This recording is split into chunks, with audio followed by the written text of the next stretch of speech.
ಎಲ್ಲರಿಗೂ ನಮಸ್ಕಾರ. ನಾನಿವತ್ತು ವಾಂಗಿಬಾತ್ ರೆಸಿಪಿ ಮಾಡ್ತಾಯಿದ್ದೀನಿ. ಇದಕ್ಕೆ ಮುಂಚೆನೇ ಕಡಲೆ ಬೀಜ ಸ್ವಲ್ಪ ಹಾಕ್ಕೊಂಡು ಹುರ್ಕೊಂಡು ಎತ್ತಿಟ್ಕೊಳ್ಳಿ.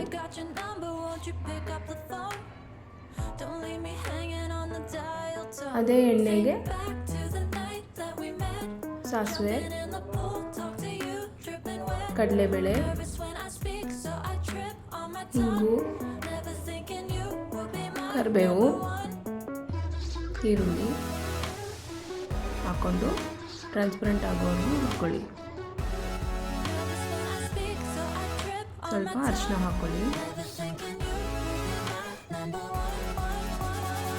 ಈಗ ಬದನೆಕಾಯಿ ಹಾಕ್ಕೊಂಡು, ನಾನಿಲ್ಲಿ ಕ್ಯಾಪ್ಸಿಕಮ್ ಕೂಡ ಆ್ಯಡ್ ಮಾಡ್ಕೊತಾ ಇದ್ದೀನಿ. ನೀವು ಬೇಕು ಅಂದರೆ ಹಾಕ್ಕೊಳ್ಳಿ, ಇಲ್ಲಾಂದರೆ ಸ್ಕಿಪ್ ಮಾಡಿ.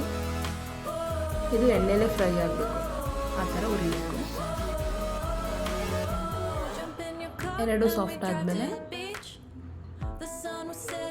ಸ್ವಲ್ಪ ಉಪ್ಪು ಹಾಕ್ಕೊಳ್ಳಿ.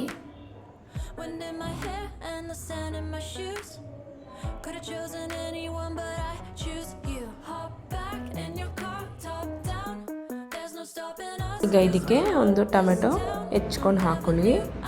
ಅದು ಫುಲ್ ಸಾಫ್ಟ್ ಆಗೋವರೆಗೂ ಹುರ್ಕೊಳ್ಳಿ.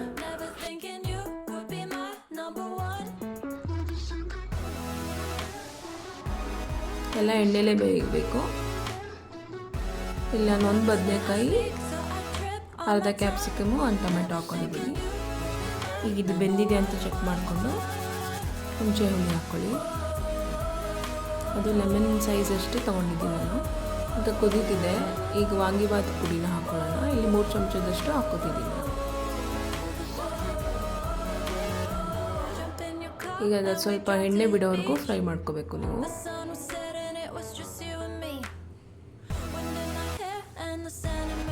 ನಂತರ ಇದೇ ಕನ್ಸಿಸ್ಟೆನ್ಸಿಯಲ್ಲಿ ಜಾಸ್ತಿ ನೀರು ಹಾಕ್ಕೋಬೇಡಿ. ನೋಡಿ, ಎಣ್ಣೆ ಬಿಟ್ಕೊಂಡಿದೆ. ಈಗ ಇದಕ್ಕೆ ರೈಸ್ ಹಾಕ್ಕೊಂಡು ಚೆನ್ನಾಗಿ ಮಿಕ್ಸ್ ಮಾಡ್ಕೊಳ್ಳಿ. ನೀವು ಬೇಕು ಅಂದರೆ ಸ್ವಲ್ಪ ಕಾಯಿ ತುರಿನೂ ಹಾಕ್ಕೋಬೋದು,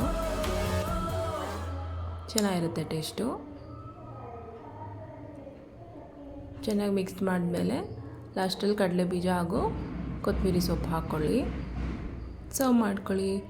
ಈಗ ಬಿಸಿಯಾದ ವಾಂಗಿಬಾತ್ ಹೇಗಿದೆ ಹೇಳಿ ಕಮೆಂಟ್ ಮೂಲಕ ತಿಳಿಸಿ. ಸಬ್ಸ್ಕ್ರೈಬ್ ಆಗಿ. ಧನ್ಯವಾದಗಳು.